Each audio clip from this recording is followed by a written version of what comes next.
Hi, hello everyone. This is Krishna. Welcome to Canada Krishna YouTube channel. So today it's going to be really special, guys, because we have somebody who is already working in Canada in Deloitte.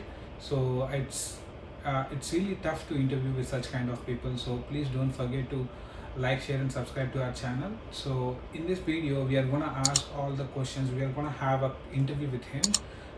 To know more about him and how he got the job and what he used to do as an student here. So all those details will be covered in this video, so stay tuned till end. uh, yeah, I'll be leaving his details as well, LinkedIn details, so that you can reach out to him if at all you have any doubts. Let's start our video today. He is already working here in Canada, so I felt like getting somebody who is working in Canada is much better. So hi Kay, thanks for coming. It's our pleasure to have a video with you, because it's tough to catch somebody who is in the industry and get the video with them. So thanks for coming. And thanks for having me. Yeah. So since I just want to start from your background, right? Like what you used to do back in your home country, and like what made you come to Canada, and what is the transition, all this stuff. Can you please explain a bit on your background? Yeah, sure, no problem. So I am an engineer by trade. So I completed my bachelor's degree in chemical engineering in Ghana. And so during my degree, I had a chance to kind of finish. I completed an internship in mining and a bit in oil and gas as well. Okay.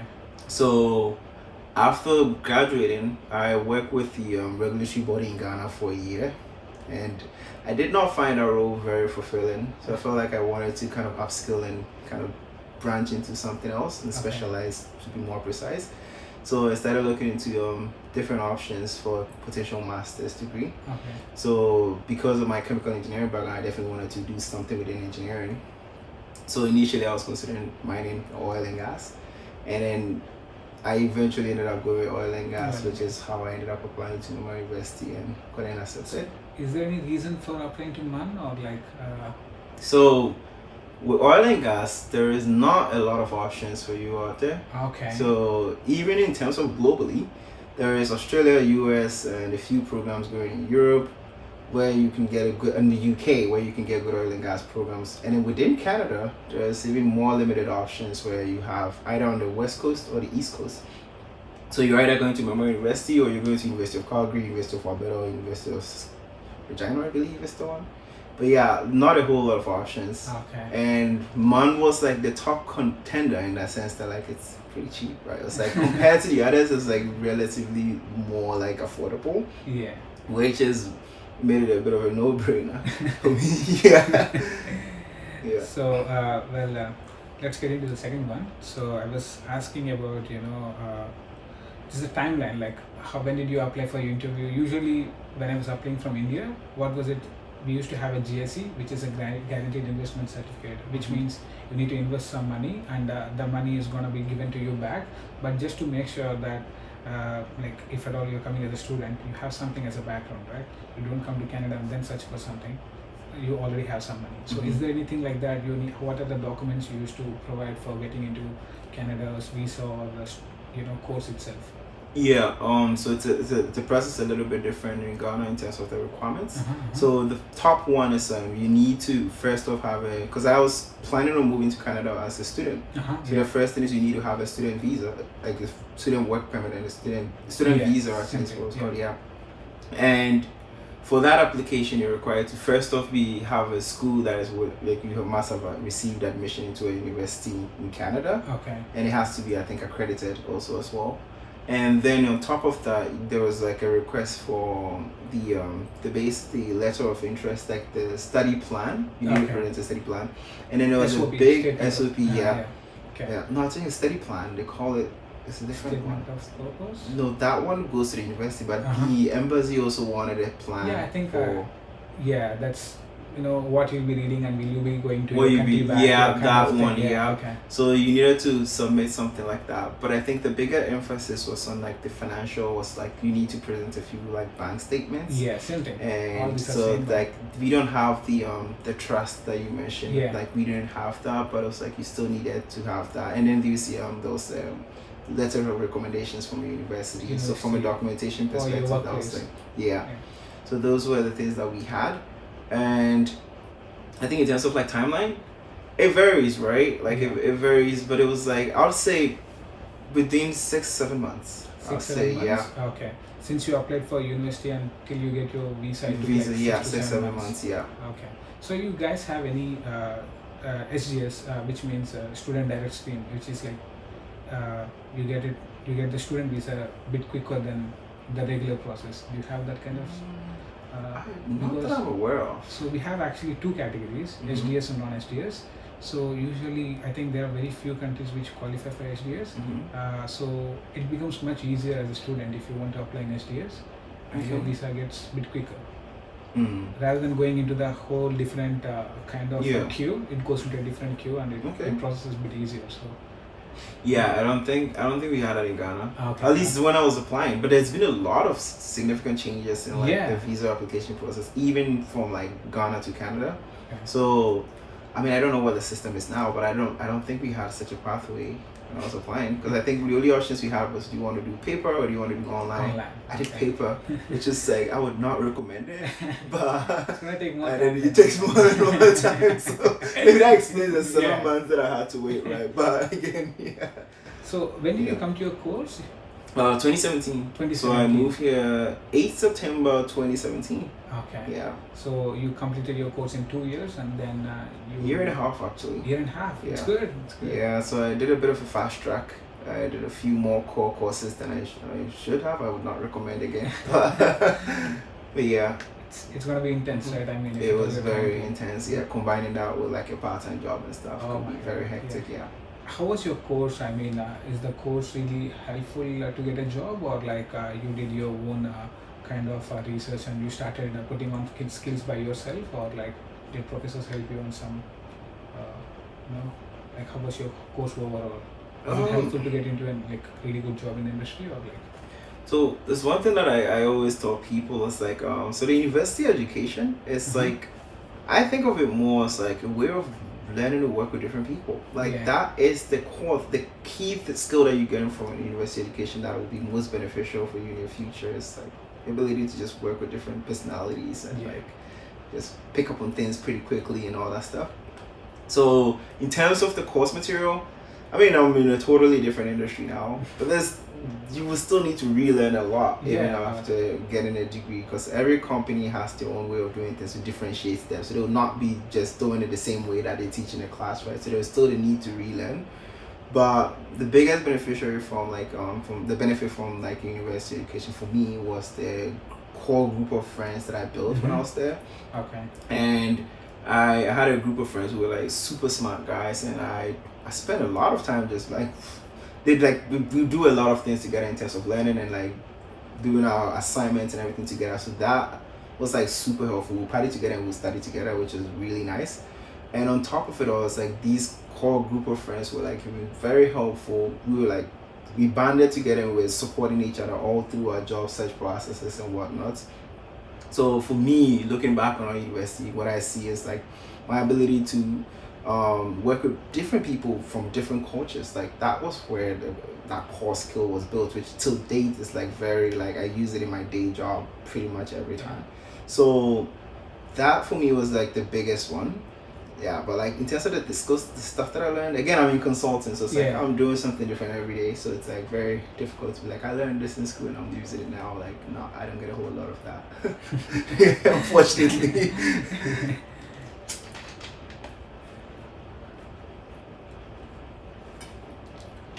So, since you are from oil and gas, and since you have mentioned there are very few universities which actually look for oil and gas kind of thing, so what are the opportunities in Newfoundland and in Canada as well, like after the oil and gas? Like since I understand it's slightly controversial when it comes to oil and gas, because few people are here like controversial towards environment. So what are the opportunities wise? Is it gonna increase? You see it in the forward when you project it?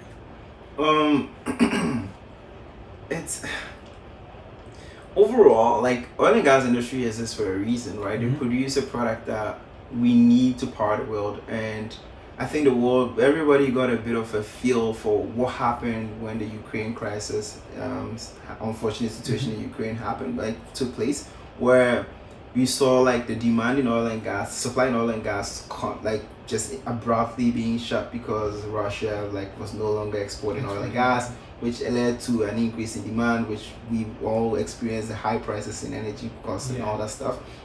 So definitely there is a demand for the product, although there is like a consensus effort to switch to more sustainable energy, which I'm fully supportive of.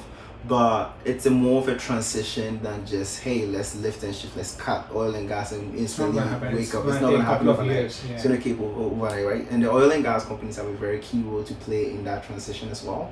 So there is still a demand for oil and gas. And what is happening now is like the oil and gas jobs have changed significantly than they used to operate back in 2007-ish when the oil is trading at like $100 per barrel and stuff.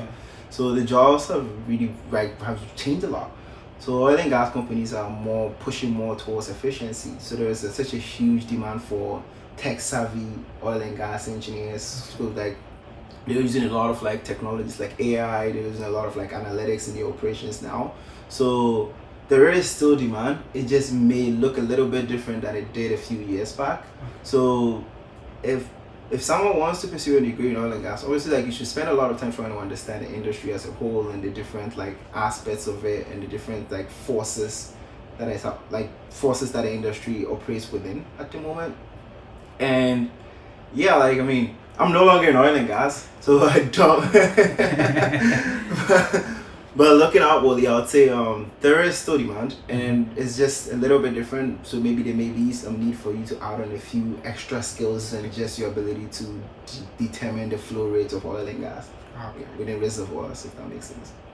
So, well, you work for a couple of months in oil and gas. I just want to know, like, what's the average salary in Canada, and and also the job which you're working right now. It's going to be towards the consulting. So, what's the average salaries if you compare both of them, and can you give some advantage and disadvantage in both the fields? Yeah. So like the average salary first off, I would say for every salaries are very dependent on what the company is, right, and what the services they're providing, how much customers pay for those services. So all those are factored into how much people who work in those industries get paid. So if you want to really learn about average salaries, it's very important to do a lot of research on the company. So one of the places you can get a lot of information is Glassdoor. Spend a lot of time on Glassdoor using the salary analysis tools that are around. And I think also LinkedIn also has a salary insight tool built in now that you can use. You can use Google itself, but Google, people still like to ask the person who is. I mean, I can get there. Yeah, so there is a salary range that exists, at least for like from an oil and gas standpoint. So like starting engineer, you could make anywhere between like 60 to 85 to 90, right? Like it's pretty, as a master's guy you were saying about? Entry level. It normally would not be like masters. It's entry level is entry level, right? Unless if you're getting hired as a senior, as a senior. So I don't think it's more so related to your background. It's more so like your experience that you're bringing on board. So you'd have a range from like 60 to 80. Whereas in consulting is also a pretty similar range, but like you kind of have more people bunched up on the lower end of like the 60 to 80 range than you would find in industry. But again, you also need to pay attention to the average household income of the various provinces as well, to kind of for you to be able to determine if the salary is enough or not. So if your salary that you're making is above the household income, and there's something that you also need to consider in life when you're looking at a career path, is earning potential.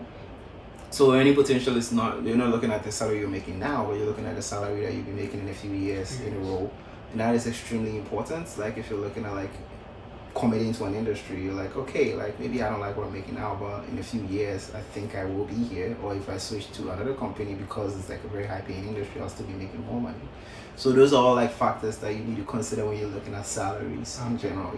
So people sometimes think salary is the main important thing, but I think it's not about the salary alone, right? It's the satisfaction which you get in the job itself. So people usually ask salary when you come to the reason why I'm saying you is when we leave our home country and come to Canada, we think we are stamping money here. So it's not the case.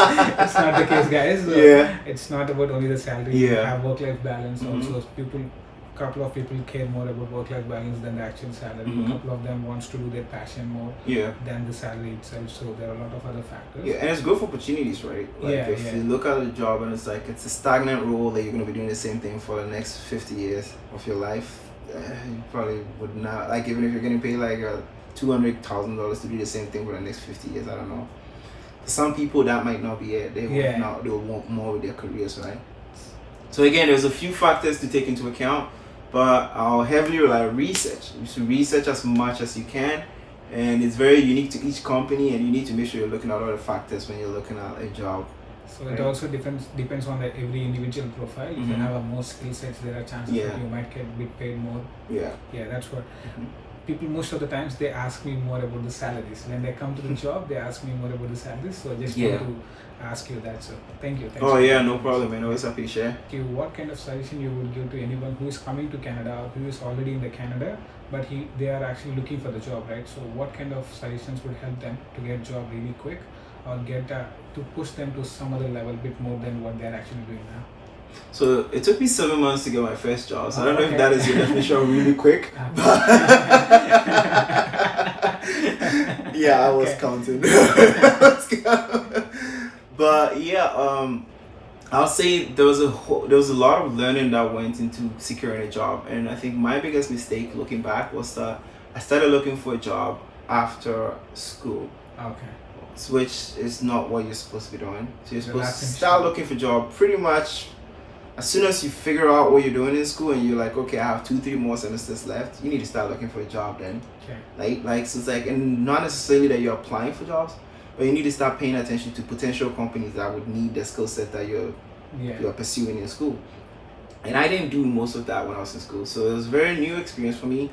I remember like looking at my first resume that I sent out in May 2017, and it's atrocious. Like looking back, I'm like, God damn it! Like nobody was gonna hire me with a resume like this, right? And so that shouldn't be the case, right?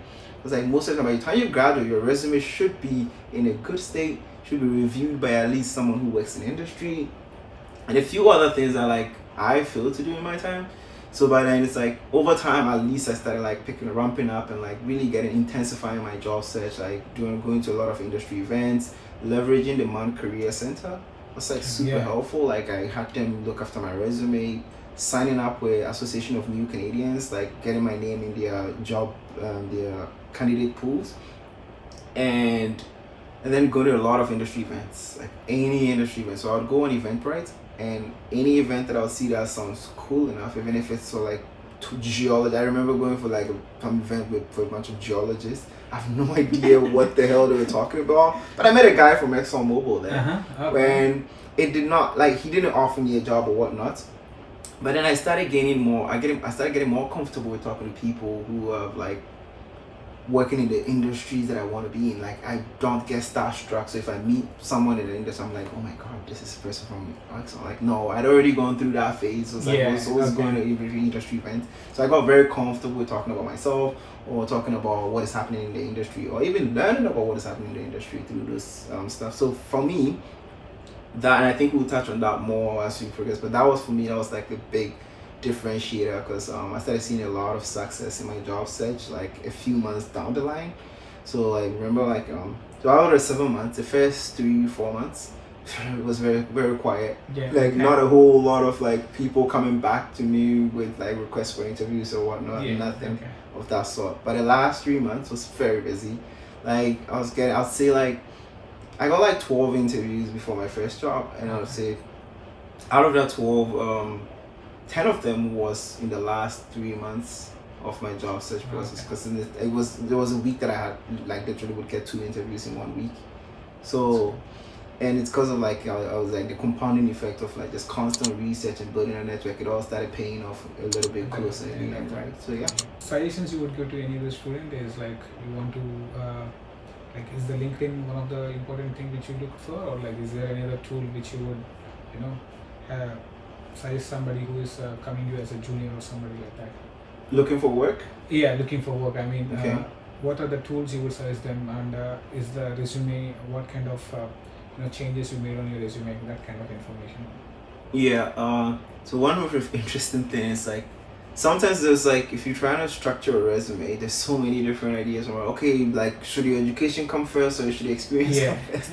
And like all those like little things. To be honest, like it really doesn't matter. Like in the grand scheme of things, but like it's just very important to understand what a recruiter looks at on your resume, and you need to understand that process. Like, and I was doing a lot of like digging around, like researching constantly, looking at YouTube videos and stuff.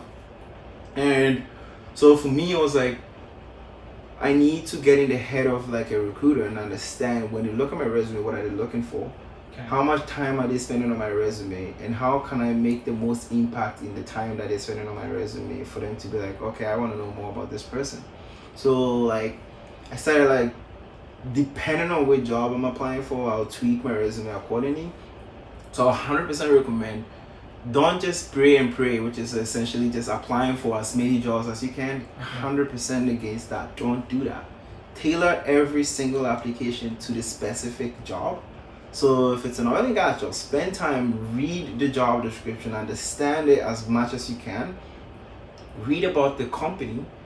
Is this a company that you really want to work for? Sometimes it's not. I mean, beggars can't be choosers, unfortunately. So, but maybe there's something in there that they're doing that interests you. And it's like, it's just nice to see, okay, this company is offering like professional development opportunities, which is great. So maybe it's important for me to tell them that I do a lot of courses on Coursera and I do a lot of professional development. So maybe it's important to include that on your resume because the company supports that.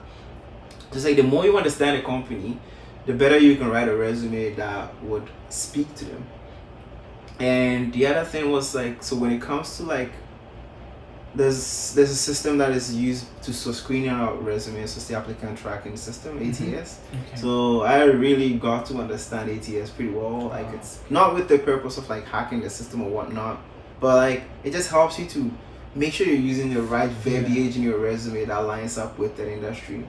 So for instance, like there are keywords, right? There are keywords that the industry cares about. So maybe you may have that experience, but you were just not using the right keywords to represent those experiences. So like you need to kind of know if your resume is like using the right verbiage or whatnot, because that actually plays a key role. And then there is LinkedIn as well. Super important, because LinkedIn was great for you to just stalk the people who work there. Because it's very important to kind of have an idea of like who has been hired there. Because that would give you an insight into, is this a place that you can work? Do you even have a shot or not? So like you look there, you're like, okay, this person is here, they have the same degree that I have, they have the same experiences that I do.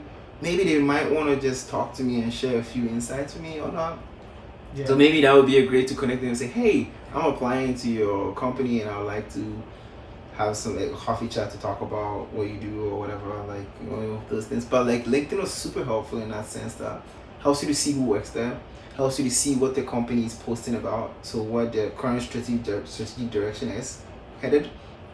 And that was for me very super helpful in like bringing that back into my job application. And then overall, it's like also gives me a hits list, which is like I actually maintained a spreadsheet of like companies that I wanted to work for and people in those companies that I knew. Right? So then I started like documenting it, and then I maintained like a tracker for how frequently I connect to them, because again, like these people are professional connections, not friends, so you can't just be texting them like you text your friends every day. So it's like there's some that I'll talk to, it's like once every 3 months or whatnot. So it's like I try to maintain that just to keep track that, oh, I haven't spoken to the guy in 6 months, it's time to go back to him again. And you always need to have a clear answer. So sometimes, because like the reason I would do that was sometimes you'd find out about this cool company that you didn't know about before, and you're like, damn, this is like a perfect job for me. You apply and like you don't get it, but then you're like, I didn't know this company even existed, so now I need to know someone there, because guess what, they will post another role in a few months. It happens a lot, right? So then I would invest time to build a relationship there, and my goal was that for every job that I applied, I need to have a referral there. So this was something that I figured out like later on down the line in my job application. This was not when I started out. But I was like, every time I apply to a company, I need to know someone there. So I would make an effort to connect with someone who works there, and I would normally use the personalized connection request, where I'll say who I am, why I think that they're a good person to talk to me. So I'd normally review your profile first, see if I find something that kind of like is in line with what I'm doing, and then I would send off a LinkedIn message. And it's like, again, there's so many different ways you could do this. I did a lot of research. For me, I'll just send a research and say, hey, do you have some time in your calendar for us to have a coffee chat? I would be upfront about what I'm looking for in terms of maybe I'm looking for mentorship, because again, there's no job description, there's nothing. I just want to know what you guys do there. And every now and then you get people who will reply like, usually people doesn't do that, you know. Say for example, they are afraid that if at all I reach and I get rejected, like, am I gonna feel bad or something? It's, you need not think about it, right? Just ask people. You will be surprised how many people accept for it, right? So for example, I reached you on LinkedIn, though I know you from before, but I reached you on LinkedIn. So usually people feel hesitated to reach out to somebody. So it's not usually the case. Few times, most of the times, people actually accept to have a cup of coffee together or something like that. So. And see, one other thing that I'll add to that is so it's like I'm super grateful that I was unemployed as long as I was, because it really helped me a lot in terms of like developing very new personalities that I still use in my job today. Like at work, like if I need something, it doesn't matter who you are. Like if I need something and you're the one who has it, like if I need some knowledge and you're the one who has it, it doesn't stress me out that you're like the CEO, you're like, it's like, you have knowledge that I need. I just be upfront, hey, this is me, this is where I am at right now. Like, do you want to get some time together to talk? Most people would say yes. But again, even if they don't, I built a lot of like resistance. Like I built a lot of like what's the word? Tolerance towards like rejection. So it's like, because again, like there's a lot of trial and error, man. Like when I started out, I'd reach out with different approaches, right? Because it's like you never really know. There's no blueprint on like this is the LinkedIn way. This is how people. And it's like, so I'd send out first off. I even did the hi type of thing. You said hi. And like I quickly realized over a period that, hey, all the 5 people that I sent hi never responded. So maybe you probably shouldn't do that. And that was one thing that I was doing. Is like doing a lot of iterative approaches, right? So it's like there's no one way of doing things. Like it's an iteration. So like I realized over time that people don't respond to hi when you send one LinkedIn at all. I wonder why. But I was like, okay, maybe if I write a whole story about myself and I send it out, they would be more likely to respond. Most people also don't, because it's too long. Because most people would open LinkedIn, especially if you're working, you'd open LinkedIn just a few seconds just to see what's up and then move on with your day. So it's like, if it's too long, most people probably just get overwhelmed by it. So then I was like, okay, maybe I should just try shortening it up. And then maybe I started getting a few responses. Even that, like, still there was a good number of people who would not respond. And some people would. But like, guess what? Like, for the people who don't respond, it could be that they're going through a lot of personal things that you don't know about. Maybe the guy's like literally getting divorced, right? And you're here asking him for a job. Like, you don't know. See, the point that I'm trying to make is like, most of the time you don't know what you always see is a LinkedIn profile of a guy smiling or frowning or whatever, but there's a whole person behind it, people relying on that person for stuff, commitments that they have, challenges that they're dealing with that you don't know about, or they could even be dead. Like, you know what I mean? Like, it could be anything. So one thing that I learned over time was like not to take it too harshly if someone doesn't respond to me on LinkedIn. Because you don't know what you're going through. Like, you don't know what they're dealing with at the time. So if someone doesn't respond, there's always that one person who would. And at the end of the day, you need just one job. Like, how many jobs can one person do at the same time, right? So it's like, if one person doesn't respond, there's definitely going to be someone out there who would be more than happy to hear you out and help you out. And you are on that quest to find that one person. And I was fortunate. I mean, after going through a lot of like rejection and stuff, I managed to find that, and it's pretty crazy. Like, it's like the people who were like very pivotal in my job search process, I got like just 3 of them, right? And I reached out to like close to like 200 people overall. Oh my god! Right, like a lot of them were just very helpful conversations back and forth and stuff. But the people who were most pivotal was like 2-3 people, and they were like having coffee, and that coffee chat just turned everything around, right? So I would say just keep on reaching out, but like make sure like you're improving your strategy. Like don't just keep doing the same thing and then blame everybody else if it's not working, because like it would not take you anywhere. It's always just say, hey, how maybe can I improve this, can I do better, like is there something I'm missing here, and it would all work out eventually, right?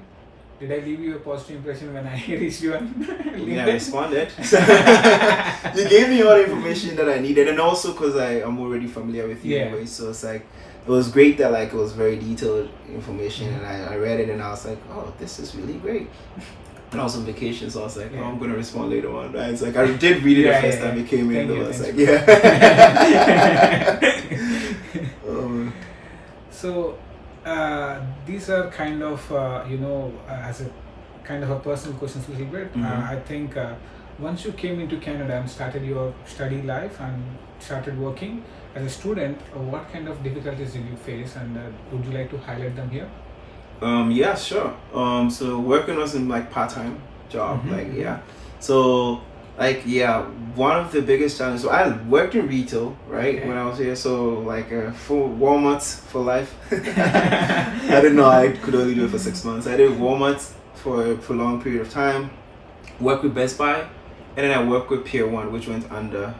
Thank God, it was a horrible workplace. I did not like Pier 1, and then I worked with Home Depot as well. So so during that period, one of the challenges that I found was like, retail doesn't pay that much. And so there was a bit of a challenge about like having enough money to take care of yourself and like to kind of like just to live a little sometimes. But the challenge with that was I was trying to balance that working hours with school as well. And there was always the conundrum of like, okay, I need to do more part-time job to make more money so that I can live more comfortably. But for me, and again, like this is how I chose to do it, was like for me it's like the discomfort that I felt from not being able to do the things that I wanted to do because of financial constraints.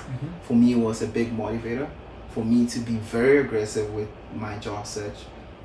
And I refused to increase the number of hours that I was doing. Like I was just doing 20 hours, even though I could do 40 hours because I was like out of school. I would not work more than 20 hours. And most people thought I was crazy because I'm like, no. So one of the things is like, I'm an unemployed master's student. I thought the job search process is a full-time job on its own. Like, so I wanted to be able to give it that level of dedication. So I would work minimal hours so that I'll have more time to look for a job, which overall would then offset everything else. Rather than getting more part-time jobs and taking time out of me going to industry events or going out to have coffee and doing networking, it's just going to prolong how long it will take you to get a job. But for me, it's like I just prioritize actually getting a job over working more hours.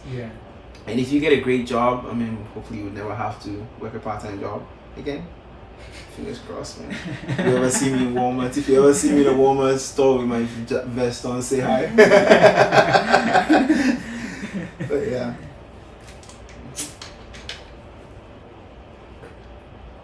One second. Yeah. Well, you were talking about the retail business which you were doing as a part-time. I also doing the retail. The only thing I like about it is you need not keep much of your physical effort. So when you need to study something, or when you are off work and you need to study something, it becomes much easier since you are not physically strained. That's what I feel we are getting less paid for. What do you think? I 100% agree. Left straight, see, try Walmart, man. Walmart is hard. Jeez. And I went in the warehouse as well, which was a lot harder. But the big piece of it was as a new person in Canada, it was like it's a bit of a cultural shift. And there's a bit of cultural shock in there as well, right? But for me, I found by working in retail, I was constantly talking to Canadians or like people who've been here for a very long time. So I remember when I moved here, like there's this chocolate drink we have in Ghana. It's called Milo. It's produced by Nestle. I love Milo so much. I didn't have any Milo here, and I was like, I don't even know what they have here. Like, what do people have here for chocolate drink? But then I worked in Walmart, so I just asked my coworker. I was like, what are some of the chocolate drinks that you have? He said, go to our whatever. And then I went there and I was like, oh, okay, so these are the brands. So it's like, through working at Walmart, I kind of got to really know a lot about like the different brands. And not just that, but like even understanding how people in Canada express frustration. It's different. Like in Ghana, if someone is mad, they express it differently than how a Canadian would express their anger. Or even when they're happy, people would express it differently. So there are very little things that you pick up from like putting yourself out there and like interacting with people from different cultures. We have done most of the thing. I just want to know a little bit more about your job. So you have transitioned from the oil and gas to the consulting job which you're doing now.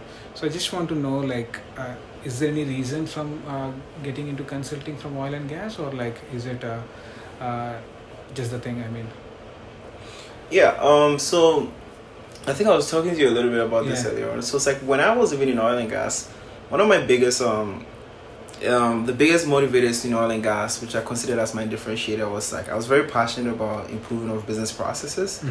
Because coming in, I was like, my job is like, my goal is to help the oil and gas industry to be more efficient, so they can help to reduce the impact of the boom and bust cycle in the industry. So that was always my value proposition, and that was exactly what I focused on when I was in oil and gas. So I spent a lot of time helping like my company to figure out how to get the most out of their technology investments that they had. And I was trying my best to kind of redesign a few processes in there to kind of make it more technology centric and stuff. So when my time at Exxon came to an end, I was just reviewing, like just doing a bit of soul searching. I was like, okay, what did I really love about my job and what did I not like so much? And I found that like I was very passionate about like the part of my job that was very focused on the technology and improvement of processes. So then it was pretty much a no-brainer for me to be like, okay, the best type of job that I can get into is technology consultant, because pretty much my job is to help organizations improve their business processes with technology. So that is essentially what I do as my day job now. So that was like what kind of prompted that shift. And so I already had the predispositions excuse me, I already had the predispositions to kind of make that switch pretty seamless.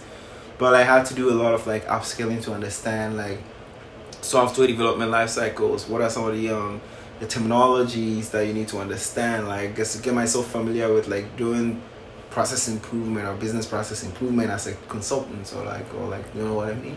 So there's a little bit of research, a little bit of upskilling on LinkedIn and Coursera and Udemy and whatnot. But yeah, it was pretty straightforward for me. Yeah. I mean, is it really tough to transition from oil and gas to consulting,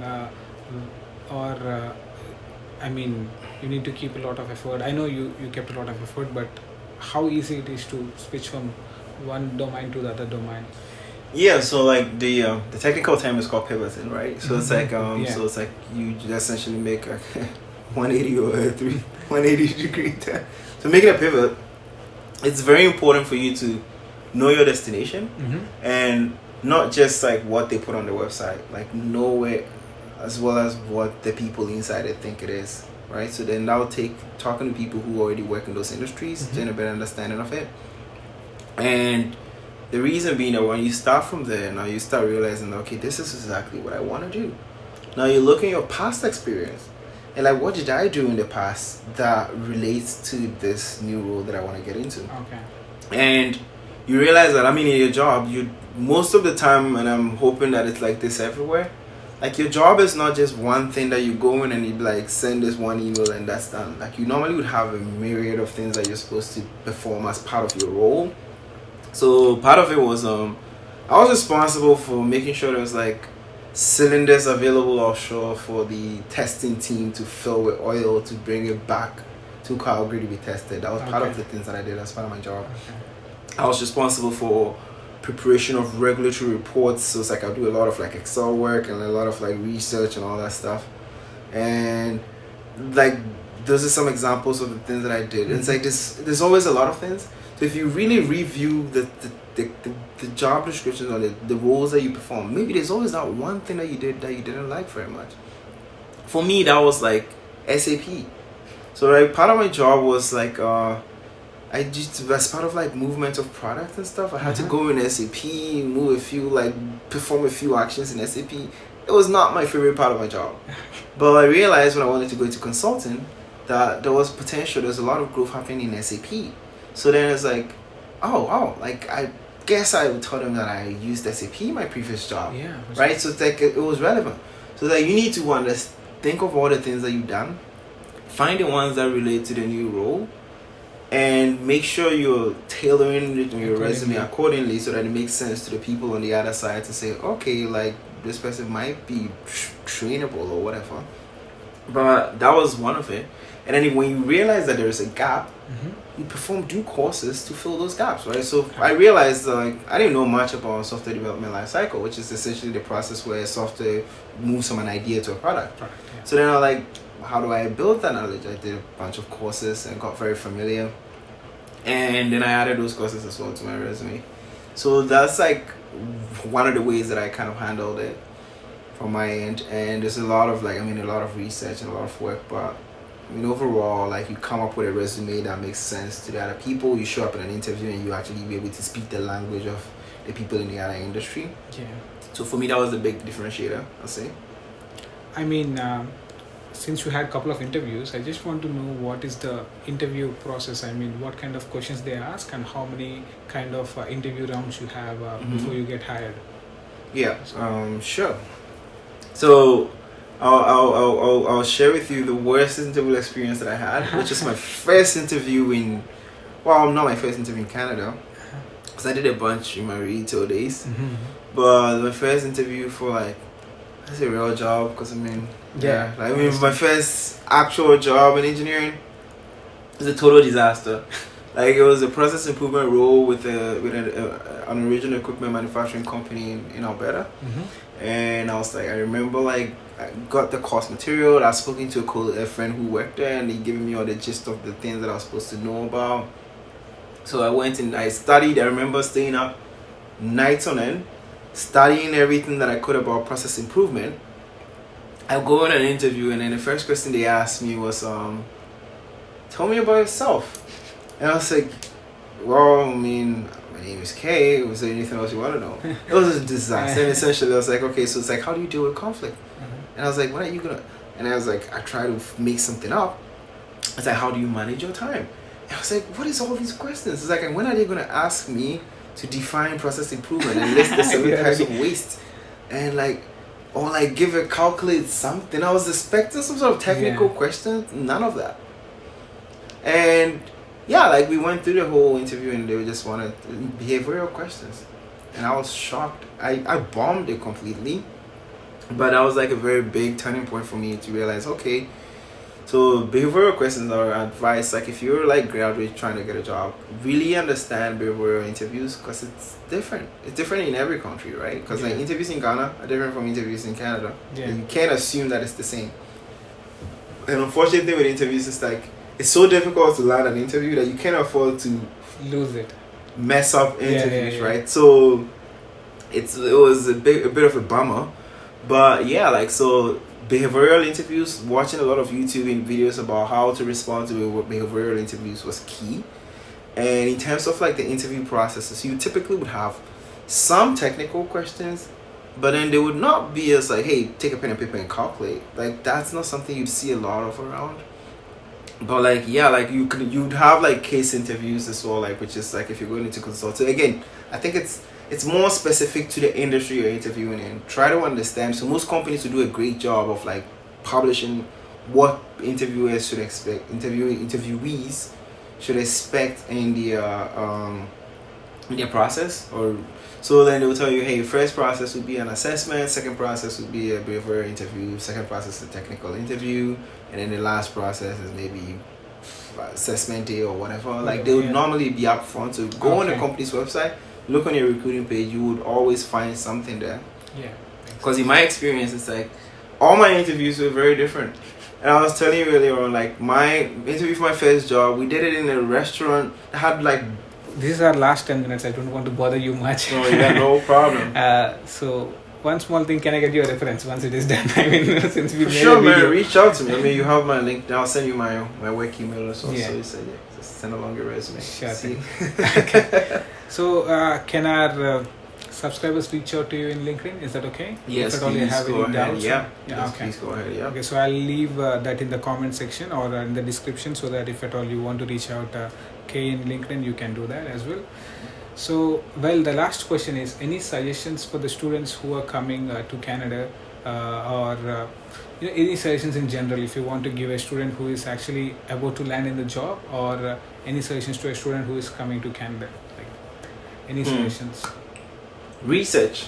Research. See, Okay. I mean, there's a cliche. It's a very cliche quote, like knowledge is power. It's like the more you know, the better. Like, it doesn't take much out of you away from you to know. Yeah. Right? So it's like, when you want to immigrate to Canada, learn as much as you can about Canada. And that by way of like, learn about the industries, learn about the schools, learn about the program, learn about the people who live there. The good thing is we're in the information age now.